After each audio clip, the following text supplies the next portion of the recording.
in Babel. Now this is where Dave Thomas today was talking about all the tools that he was working with, and I was just shaking uncontrollably with laughter because at the end I ended up with Gulp and Browserify. So I was one step behind him. I was looking at the other stuff he was talking about, like, no, I've got one day, and I gave up on it. But I went through a bunch of gyrations to get this to where it is now.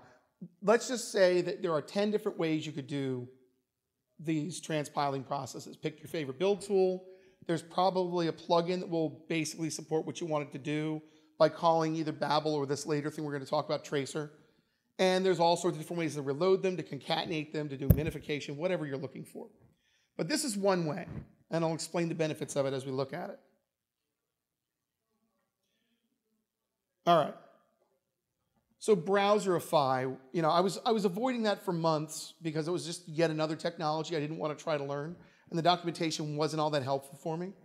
But I found a really good blog post as I was struggling with putting together the build that said, here's how you put together ES6 with Browserify, and it clicked for me. Browserify works this way. It lets you install packages with NPM. So you're loading things with NPM, and that's the Node Package Manager, and things go into the Node Modules directory. You can then tell it on a build step in a tool like Browserify to take all those things and turn them into a stream of JavaScript that it can then minify and process and output as one file to the browser.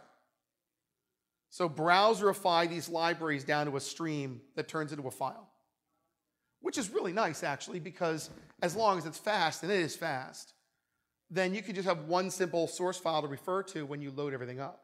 It also does source maps. So, for example, if you want to know what the actual file was, where it's